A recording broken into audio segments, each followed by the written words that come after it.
kind of related to that was an article that came out about what people need for what's deemed a comfortable retirement in terms of their superannuation.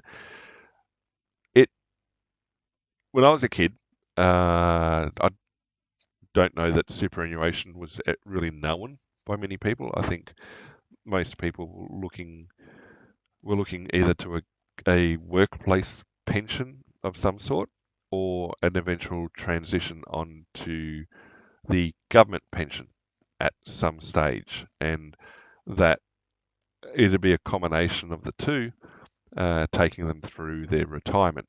And retirement was still definitely a thing, and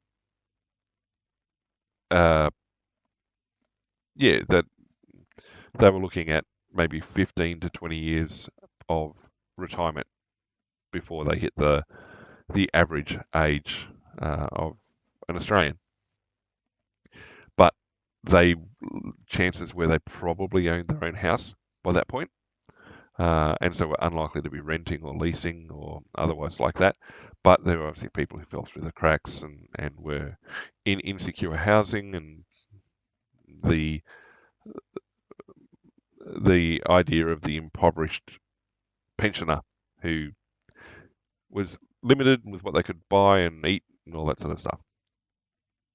Obviously, since then, superannuation definitely grew as a concept and what people are sort of looking to retire with. And I think most people are trying to retire with a super amount and use that to fund their future lifestyle rather than relying on the old age pension, which is not really that much. It shows that, well, question is, how likely is it that people at age 65 are going to be retired? Um, Certainly, I think early Gen Xers are in the cohort where 65 is still their retirement age. Depending on some jobs, it might be as early as 60.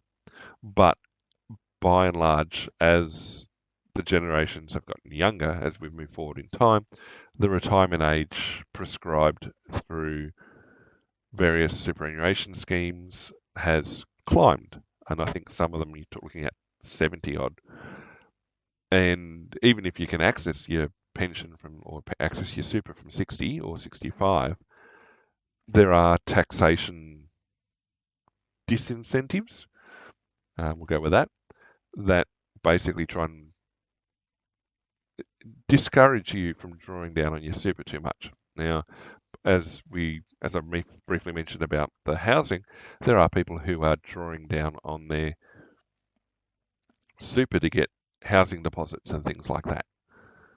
So they're looking at 75 grand for couples and 53 grand per year for singles, which means close to 700,000 in super to afford the retirement for couples and 600 for individuals, not counting.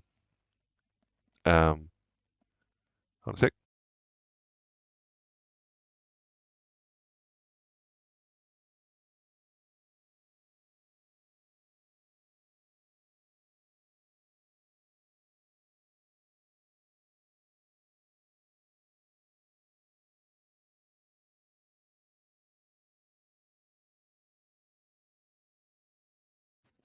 The key here is that the expectation is you own your property. We just covered an article talking about how likely it was you were going to own your property if you were paying a mortgage by 65. And the, well, expectation from some people to use their resignation payouts to finish off their mortgages or be forced to downsize and use the equity that they built up to pay out whatever's left owing. So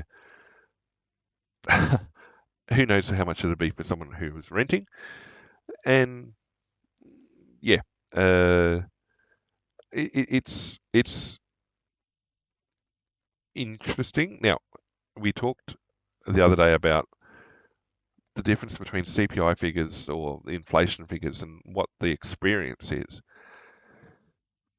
Well, I mean, they said the overall inflation rate, the growth was like under 2%, but right there it states that in the previous quarter we've seen increases in energy costs and private health insurance that have exceeded that. And well, don't know how much the cost of fruit and veg counts, but still.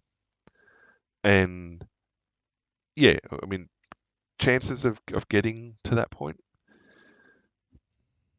I don't know. I mean, even going into aged care, if you go into residential aged care, there's a whole bunch of different ways that it gets set up. I mean, your daily cost for someone going into aged care is well, in excess of $100 a day for most places, and that's a fully subsidised position.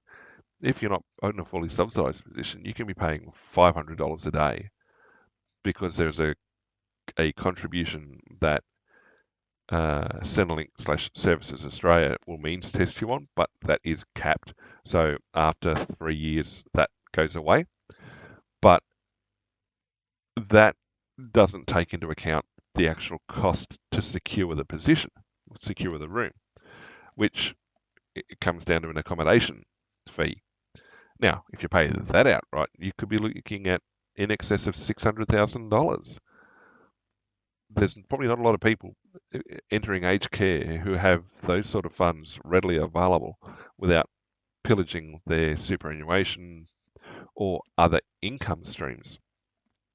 And even then, if they have to sell their house, and a lot of people pretty much expect to have to sell their house when they come into aged care, how long is it going to take? How long is the house going to sit on the market before the funds become available? And until the funds become available, then you're paying the daily rate, which is non-refundable. And yeah, you'd almost be looking at needing $1 million of available funds in some form or another to enter a residential aged care facility without breaking the bank.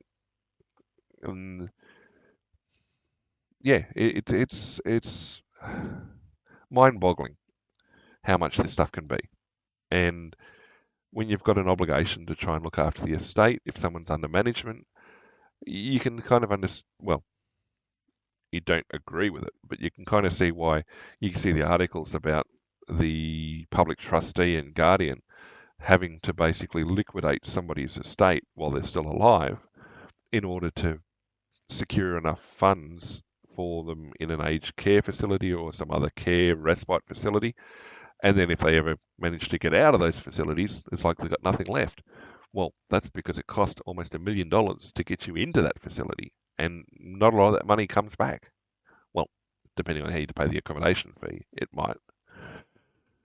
It's, yeah, I think that's one of those hidden costs that are going to become more apparent as the population ages and more people try to, well, I mean, the goal of my aged care system is to get people to age gracefully at home through home care packages and infrastructure support and things like that.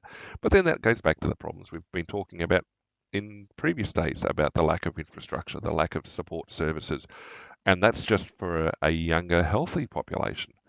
You then need mobile services that can go into people's homes, provide that level of service and support, and have sufficient capacity to support multiple aged people in the community and that sort of thing. And those sort of things bring insane burden plus insane costs. There's not, I mean, the further you live away from the capital cities, the harder it is to access these sort of services. Even the capital cities can be lacking in some of them because it's one of those things that there's always a shortage. But the idea is to try and get people to spend their retirement and their elder years at their own home. But again, that attracts costs and everything else. And unfortunately, for some people, that can't be the thing. But even the aged care system is sort of struggling somewhat. I mean, there have been articles about attempts to boost it, and I mean, the intent behind it is fantastic, and I mean, it's a great idea. Just unfortunately, not everybody can do that. So, yeah,